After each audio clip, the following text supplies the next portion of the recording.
ხო.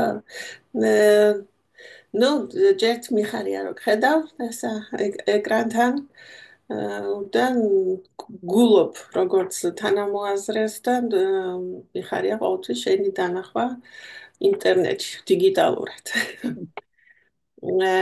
მარინე მე მაქვს ესეთი თემა ჩემთვის ჩემი საქმიანობისთვის ჩვენ პროტესტებთან დაკავშირებით დავივალე ასე ვთქვათ. მაგრამ როცა რამე თემაზე მუშაობ, ყოველთვის მარჯვნივ მარცხნივ იმდენი საინტერესო რაღაც ცალკე თემები წამოიჭრება ხოლმე და ერთ-ერთი ასეთი ეს მუსიკალური მხარე ამ ჩვენი პროტესტების, ამდენხნიანი პროტესტის და ეს ძალიან ესეთი შემოქმედებითი და მუსიკალური თანხლება გადაიქცა ნელ-ნელა რაღაცა ცოტა სხვა მოვლენაში, რასაც ჯერჯერობით ესეთი ახსნა არ აქვს, ყველა აღნიშნავს უკვე მომეტებულად ამ ამბავს, ეს ეხება აი რაღაცა რეჩიტატიულ შეძახილებს, რაც ამ ჩვენ პროტესტებზე დაახლოებით მე ვიტყოდი, რომ უფრო ახალი წლის დღეების შემდეგ მიიღო ასეთი მძაფრი ფორმა თუ ასეთი უკვე რაღაცნაირად დამკვიდრდა უცებ საიდანღაც. ძალიან საინტერესოა ეს ფილოლოგიურ-ლინგვისტური თუ ესეთი, ესე იგი, მხატვრული ანალიზითაც. რაზედაც მინდოდა შენი აზრი გამეგო, რას ფიქრობ ამ თემაზე. გვაქვს ესე იგი ეს პროტესტები ყოველდღიური, სადაც ისმის ეს გალექსილი, რიტმული შეძახილები, მე დავარქმევდი რეჩიტატივს და აი შენ რა შეგიძლია ამის თაობაზე მოყვე. დიახ, ალბათ ყველაზე შესაფერისი ტერმინი აქ იქნება, რომ ეს არის რეჩიტატიული შეძახილები და ისიც მართალია, რომ პროტესტის აი ამ ეტაპზე არჩევნების შემდგომი პროტესტის მეორე მეორე ეტაპზე, ბოლო ეტაპზე შეიქმნა ეს რეჩიტატივები. ახლა როცა რაღაცა ახალი იქმნება, ის ყოველთვის უპირისპირდება რაღაცას და იქმნება რაღაცის საპასუხოდ. ეს საჭიროება და აი ეს რაღაცა ახალი რიტმის და ახალი ტექსტურის შემოტანა პროტესტში იყო ერთგვარი დაპირისპირება იმასთან, რაც მანამდე იყო. მე მახსოვს, რომ არჩევნების შემდეგ იყო ჯერ გარინდება, მონოსხულებებით ვიყავით გარინდებულები და შევცქეროდით ერთმანეთს რაღაცა ერთგვარ შოკში და შემდეგ უკვე ხალხი გამოვიდა ქუჩაში და მეც პირველი დღეებიდანვე ვიყავი რუსთაველზე, სადაც პირველი რაც იყო, ეს იყო, რომ ყველა ვგრძნობდით, მართალია ერთმანეთისთვის გამოტყდომა გვიჭირდა, მაგრამ ყველა ვგრძნობდით, რომ ამას დიდხანს ვერ გაუძლებდით, იმიტომ რომ ეს იყო ისევ ის, ასე ვთქვათ, საბჭოთა ჯერ მიტინგებიდან, სახელმწიფო, ასე ვთქვათ, დადგმული მიტინგებიდან, მერე ეროვნულ მოძრაობაში გადმონაცვლებული სტილი, როდესაც ლიდერები გამოდიან, რაღაცა სლოგანებს შემოგძახებენ და მერე მთელმა მასამ ან რაღაცა ჟესტების თანხლებით, თქვათ, აწეული ხელი, ან მასობრივი შეძახილებით, ჯერ იყო ურა, ურა, ვაშა, ვაშა საბჭოთა პერიოდში და მერე ეს იყო ჯოს, ჯოს, ჯოს, გაუმარჯოს და ჩვენ რამდენიმე ახლობელი ირგვლივ ვინც იყო, ირგვლივ გამოუტყდით ერთმანეთს, რომ ძალიან დიდხანს ამისი ატანა არ შეგვეძლო, არც ჯოს ძახილი შეგვეძლო და არც ამ ასე ვთქვათ, მიტინგურ პარადიგმას უკვე ჩვენც კი ვეღარ უძლებდით და ბაშენ კითხვა ტრიალებდა ასეთი, რომ რატო არ არის, სად არის ახალგაზრდობა, სად არის ახალგაზრდობა, იმიტომ რომ ჩვენ ძალიან გაგვანებიურა, არა მარტო ახალგაზრდობა, თქვენ გახსოვთ ჯენზი, ზაფხულის აქციების გმირი გახდა ეს ახალგაზრდა თაობა, ჩვენთვის თითქმის უცნობი და ეუცებს აიდანღაც მოსული და ჩვენ ნახეთ, რომ ამ ახალგაზრდობამ ჩვენ მიგვატოვა. ეს ჯოშ ჯორჯი უკვე ყველასთვის დიახ, და გამოყენებელი. მაშინ ზუსტად მაშინ ითქვა, ესე ვარაუდად ითქვა, რომ ახალგაზრდებს არ უნდათ აი ამ ჯოს ძახილი, არ უნდათ რომ უსმენდნენ გამუდმებით აი ამ გაცვეთილ სიტყვებს და გამოსვლებს და ალბათ ეს არის მიზეზიო და აი მე მომიწია 25 ნოემბრიდან 4 დეკემბრამდე მივლინებით საზღვარგარეთ ყოფნა და როცა დავბრუნდი დამხვდა სრულიად ახალი რეალობა და აი ჩემ თვალწინ რომ ჩვენმა თაობამ გადაიწია თითქოს სადღაც ქუჩის რომელიღაც უხილავ მხარეს და გამოჩნდნენ ახალგაზრდები, ძირითადად სხვადასხვა მარშების ნაკადებში, რომლებმაც აი ეს რიტმი, რასაც თქვენ ბრძანებდით, შემოიტანეს და პირველი რაც ძალიან თვალსაჩინოა ამ მასალაში, მე დაახლოებით ორ ათეულამდე ასეთი შეძახილი მოვაგროვე, ალბათ ბევრია კიდე, იმიტომ რომ ყველაფერს ვერ იმახსოვრებ ადამიანი და თან იმპროვიზაცია ისეთია ამათი, რომ ყოველთვის ყველაფერს ერთნაირად არ იმეორებენ და აი ამ შეძახილების მართლაც და რეჩიტატიულობა და მართლაც რაღაცა დიდი ტექსტის შემადგენლობაში თითქოს და მოაზრება აქცევს ამ ახალ მუსიკას, თქვენ მუსიკა დაარქვით ამას, მართლაც აქცევს არა მარტო აი დღევანდელი პოლიტიკური სურათის ძალიან მნიშვნელოვან კომპონენტად, არამედ მართლაც მეცნიერული დაკვირვების ალბათ შემდეგ ამაზე უფრო ღრმა კვლევებიც იქნება დარწმუნებული ვარ. ეხლა თუმცა ეს შეგვიძლია დავარქვათ ჟღერადობა, ხო? იმიტომ დიახ, რომ აი ძალიან რაღაცა გულზე მომხვდა ეს სიტყვები, რომელიც წარმოთქვა ბატონმა პაატა ბურჭულაძემ თავის დაბადების დღეზე, როცა პროცესია შეჩერდა მარში მისი დაბადების დღის სადმე მიძღვნილი შეჩერდა ოპერასთან და იქ მანქანაზე გაიმართა სახელდახელო სცენა და როცა ის ავიდა ამ სცენაზე ჩვენ ყველას გვეგონა რომ ის რაღაც რომელიმე არიას. არიას ხო დააგვირგვინებდა იქ თავისი შეუდარებელი შესრულებით მან თქვა ესეთი რამ რომ მე ყოველთვის მეგონა რომ ემოცია და გრძნობა ყველაზე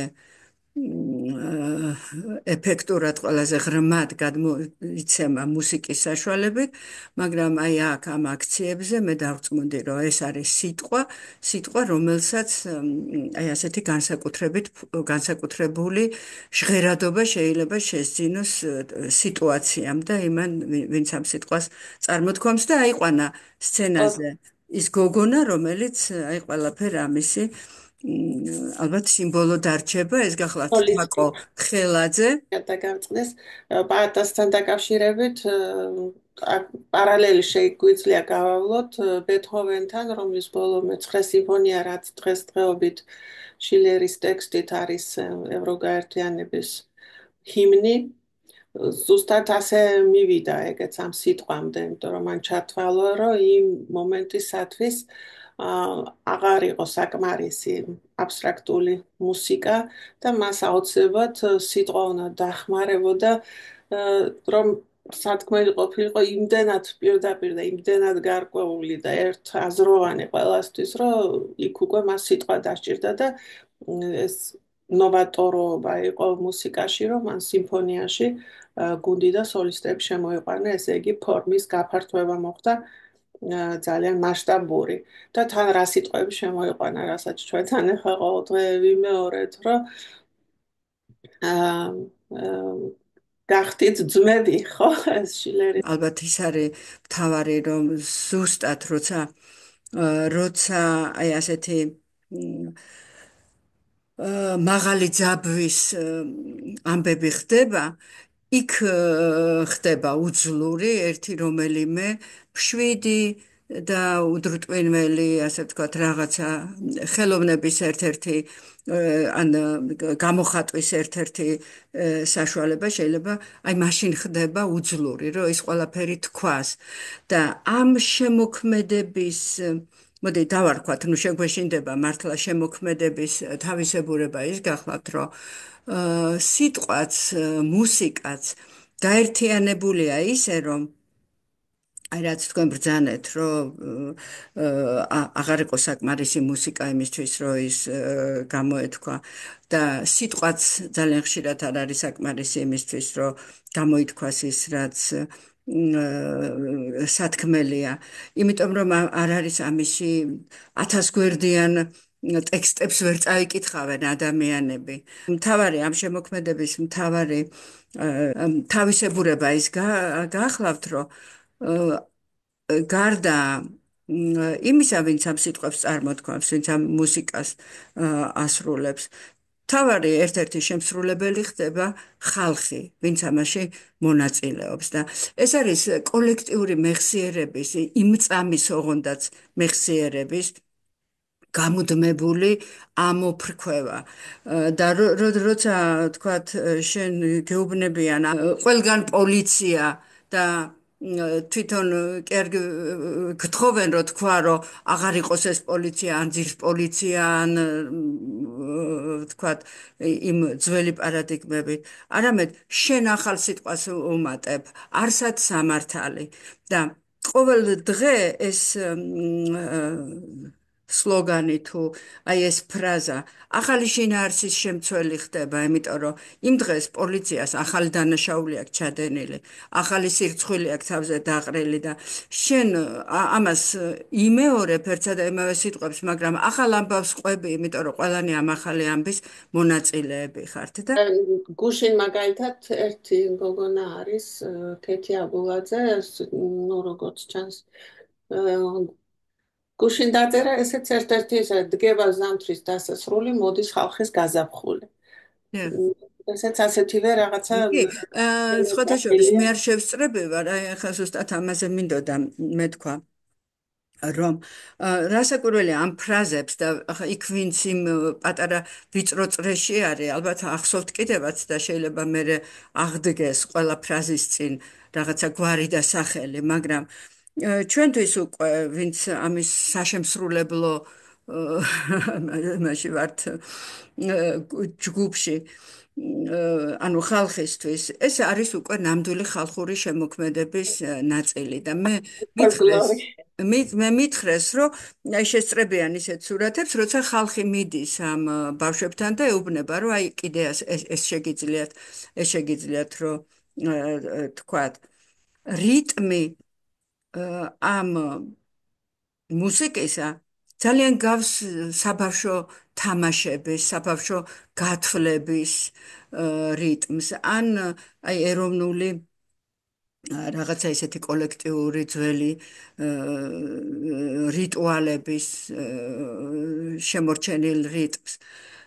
მაგალითად, ნუ ეს შეძახილი და ეს პრინციპში ქრისტიანული კულტურიდანაც მოდის, ხო, კი, კი, ლიტურგია. კი და აი ეს რიტმები რაღაცნაირად ეს არის აი ამ კანონიზირდება. ფრაზების რეჩიტატიულობას ხო კიდე ხას უსვამს რომ ეს ერთგვარ რიტუალურ ტექსტებად იქცა ეს ყველაფერი და საოცრად ემოციურია თითოეული ეს ახლა ყველა ჩვენგან მაიცის და თქვათ ხალხი ეძებს სამართალს და მერე სკანდირება სამართალ საქართველო ადექი აჯანყდი აი ძალიან ასიმეტრიული არის ხოლმე ესე რომ ავიღოთ აი მარჯვენა და მარცხენა მხარე რომ ავიღოთ ამ ტექსტებისა ანუ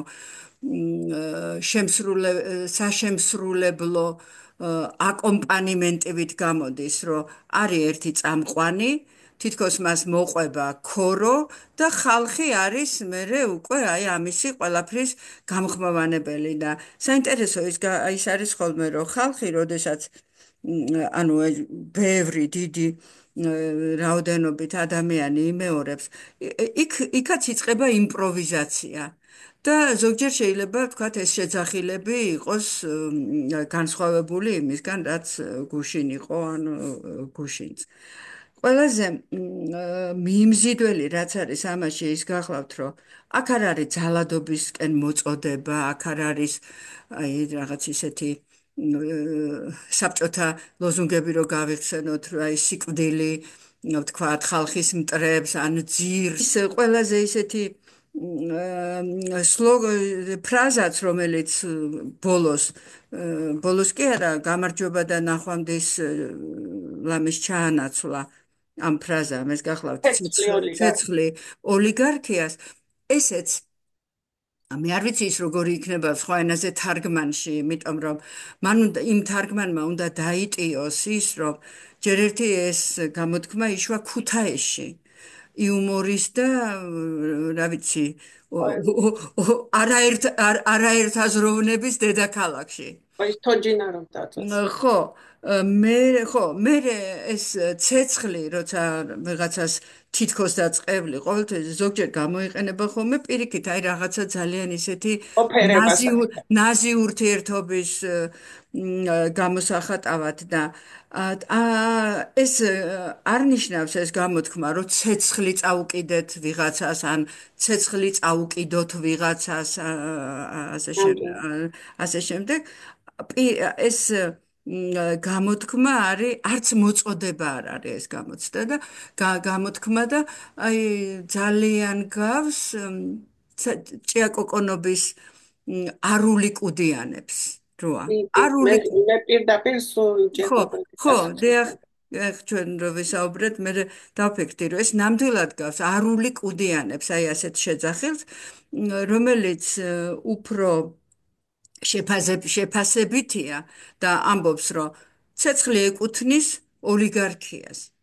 აი Mhm. ასეთ წყობას, უსამართლო ხელისუფლებას ეკუთვნის და ეს არ არის აგრესიული მოწოდება, ძალიან მნიშვნელოვანია ესეც, იმიტომ რომ იქ დგომა არ არის ადვილი. არ არის ადვილი, იმიტომ რომ ძალიან განსხვავებული ადამიანები დგანან ერთმანეთის გვერდით. ყველა ფერს ვერ აყვები და ყველა ფერს ვერ გამოეხმაურები ამის გამო. იქ დგახარ, ცოტა იმიტომ გადაჭარბებას ვიტყვი ალბათ, მაგრამ ამ ცეცხლს ასე მიმართვა რაღაცა თითქოს იმედი გაქვს ბუნების, თუ ბუნების დიახ, ძალის, ხო, აი იქ ნატრობ, ნატრობ, ხო ის ნატრობ, მიხედავს ეს და არის ცოტა, სურვილი, დიახ, ხო, ეს იმიტომ რომ დაახლოებით ეგეთია, რომ ცეცხლი ოლიგარქიას, აი რაღაც ნატრობ, შემწეობას ითხოვ, რომ ეს ყველაფერი ხო, ცეცხლი ოლიგარქია ესეთია. უბოროტოა უფრო. უფრო უბოროტოა, ნამდვილად უფრო უბოროტო არის. და რატო ვამბობ ამას, რატო ვსამხას, რომ ძნელია ბოროტ მოწოდებებთან ასოცირება, რაც არ უნდა კეთილშობილი მიზნისთვის იდგე და თქვათ შენს იდენტობას ანდობდე ამხელა მასას, ეს არ არის ადვილი. ჩემს ასაკში აქ მიზან განსაკუთრებით. შეწონილია. ხო, აქ მიზანია ძალიან დიდი და იმ მიზნის გამო შეიძლება გაერთიანდე, ამიტომ ძალიან დიდი მნიშვნელობა აქვს აი ამ ფრაზების შინაარს იმისათვის, რომ ადამიანს არ მოუნდეს იქიდან გაქცევა და სხვათა შორის უნდა ვთქვა, რომ ამ აქციას ახლავს ზოგჯერ ისეთი უხერხული განსაკუთრებით ჩვენი ასაკის ადამიანებისთვის, ამ თაობის ადამიანებისთვის, უხერხული გამოთქმები და ლექსიკა, რაც არ არის დამახასიათებელი ჩვენთვის, უბრალოდ არ არის ჩვენი კულტურისთვის ასე დამახასიათებელი და რასაკვირველია, ეს იწვევს ერთგვარ უსიამოვნო შეგრძნებას და მქონდა კიდევაც, აი რამდენიმე ახალგაზრდას ძალიან მორიდებით უთხარი, რომ აი საიდან მოვიდა ეს ბილწ სიტყვაობა. იცით, რამდენიმე საუბრის შემდეგ მივხვდი, რომ ესეც იყო რეაქცია. ესეც იყო რეაქცია, ადამიანი, რომელიც არის სასოწარკვეთილ მდგომარეობაში, ახალგაზრდა, რომელიც უფროსი თაობისგან გაყიდულად გრძნობს თავს და რომელსაც პარლამენტის წევრი და მე მათ პრეზიდენტად წოდებული ადამიანი პირდაპირ ეკრანიდან აგინებს დედას, ისიც მითხრეს, რომ ეს აუცილებლად დაიწმინდება. მაგრამ უხამსობა საერთოდ არ არის ამ მოძრაობაში, არანაირად ჩემი თვალით და აა, ეს შემჭიდროებული და ეს რაღაცა ერთმანეთის მიმართ რაღაცა სხვანაირი უშურნელი ეს ჩვენ საზოგადოებას საერთოდ შური და ყელყელაობა ძალიან უშნოდ მოყვებოდა მთელი ეს ათეული წლები. მე ვფიქრობ, მაინც ამ ახალგაზრდების ესეთი აჩქარებული გააზრება რაღაცეების, ვიდრე ეს ჩვენ დროს იყო, ხო? ნუ ეს ამ დიგიტალურმა სამყარომ მოიტანა, რა თქმა უნდა, გრძელ ტექსტებსაც არავინ არ კითხულობს. ან ასეთ ურთიერთობებში არც არის საჭირო, ხო? ყველა ამ დროს ხედავთ, რომ ეს ახალგაზრდები ყველანი რაღაცა ნუ ვინც გამოჩნდა ასე სალაპარაკოთ არენაზე, თორე კიდევ ბევრნი არიან, ხო? ისინი თურმე ძალიან ბევრსაც კითხულობენ და ძალიან კარგად იციან ბევრი სოლიდური ნაშრომი, ასე ვთქვათ. მე იმის თქვა მინდა, რომ ეს კლუბური ცხოვრება, რაც ბოლო წლებში შემოვიდა საქართველოში და რაც სანიმუშო იყო, მე სხვა წრეებიდან ვიცი, ამაზე უამრავი სტატია სხვათა შორის დასავლეთში დაწერილი. იგი საქართველოში თურმე ესეთი კლუბური ცხოვრება არის, რაღაცა განსაკუთრებული, რომელიც ევროპაშიც არ არის. ეტყობა ამ ახალგაზრდობამ ეს რაღაცა თავისი სკოლა შეიქმნა და გაიარა და თავიდანვე ჩვენი იყო ჩაისახლის ის არის გაგრძელება, მე მგონი. ის სხვათა შორის ნამდვილად, ის ნამდვილად. ჩაისახლე ნამდვილად კულტურა იყო. იყო და იმ აბსოლუტურად. კულტურის გაგრძელება არის ეს, ხო, რასაც უბრალოდ ჩვენ დროს კლუბი იყო, ხო, ჩვეულებრივი. მე ხო, და მაშინ საერთოდ სხვა საშუალებები არ იყო, ხო? ალპინიადები და ჩაისახლე ეს იყო დიახ. ფაქტურად მაშინდელი თაობის ჩამომყალიბებელი, რაც ასე მე მართლა ასხივებდა უკვე სხვა უფრო მასშტაბურადაც. მ, აი, უხამსობიდან გადავედით მაგ ხო, თემაზე და მე სწორედ იმის თქმა მინდოდა, რომ ეს უხამსობა არის რეაქცია უხამსობაზე და ამ ახალგაზრდობას ჩვევია და ეს ძალიან სწორია. სახელების დარქმევა. ჩვენ, აი ჩვენი თაობა დღესაც კი ვერ გამოვდივართ არასწორად დარქმეული საგნებიდან.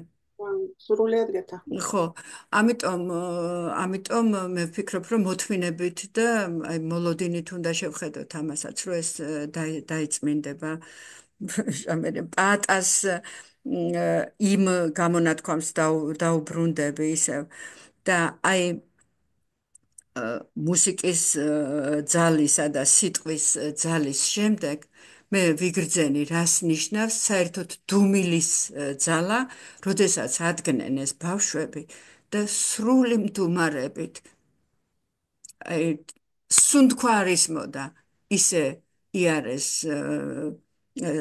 საზოგადოებრივი არხის ტელევიზიის შენობიდან რუსთაველამდე და ისე შემოუერთდნენ აქციას, რომ ხმა რა მოუღიათ იმ დღეს, როცა ბათუმში ბავშვები დაიღუპნენ. ისე რომ ამათი მდუმარებაც ყვირის. ხო, მე რატომღაც ზოგადად გონია, რომ აქამდეც, რაც კი გამოგვილია და რაც ახლა მე და შენ თაობის მეხსიერებაში არის, აა, როდესაც რაღაცა კოლექტიურ ქმედებაზე მიდიოდა საქმე, რაღაცა გამაერთიანებელი ეთერული აზრი ეტყობა და ერთიანებდა და მუშაობდა, ეს კოლექტიური გამოსვლები ყოველთვის იყო განსაკუთრებულად წესიერი და განსაკუთრებულად რაღაცნაირი ჰუმანური და მაშინ ესეთი რაღაც სახელდარქმოულიც ვერ გამოდიოდა, როგორც ეხლა ვცდილობთ, რომ იყოს ამ მასშტაბურობის გამოც, რა თქმა უნდა, მაგრამ თითქოს ეს უცხო ეს ჩვენთვის არ არის, ამის თქმა მინდა. კი, დისციპლინა ასეთი აქციების ჩატარებისას კი ისტორიულად მოგვდგამს. იმიტომ რომ ერთი ადამიანიც კი არ დგას რუსთაველზე უსაქმო.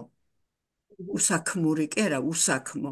ვისაც ძალიან ბევრი საქმე არა აქვს დატოვებული, მდგარ ადამიანებს ენატრებათ თავიანთი საქმე. ახალგაზრდებსაც და ძველგაზრდებსაც და რაც თავარია, რა დავარქვათ, ну, ეგრეთ აი, წოდება.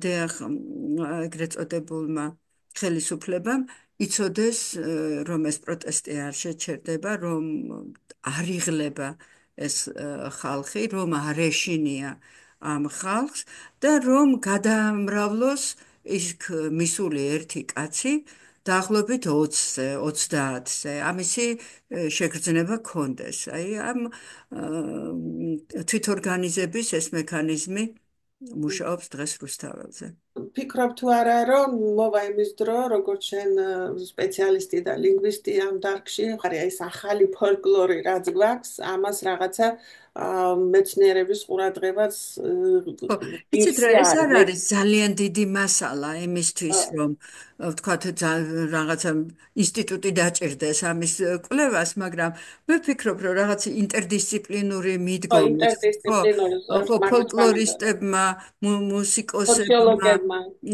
სოციოლოგებმა შეიძლება რასაკვირველია ამაზე რაღაცა პატარა დისკუსია კულტურის ხო ანთროპოლოგებმა, ხო?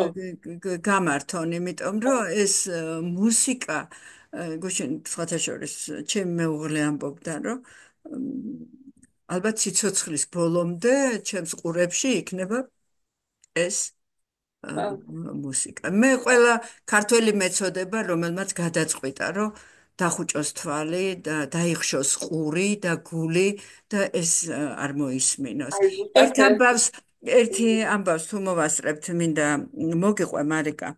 აი სწორედ იმ მივლინებიდან დაბრუნებისას გერმანიდან რომ ბრუნდებოდით, თვითმფრინავში ჩემსა და მეუღლეს შორის შუა სკამზე იჯდა გოგონა ქართველი, რომელიც ყველა ნიშნის მიხედვით, აი მე მაშინვე ვიგრძენი, რომ თავს იმძინარებდა, არ უნდოდა ჩვენთან კონტაქტი. ну, ახლა გამთენიისას ჩემი გურული მეუღლის, ასე ვთქვათ,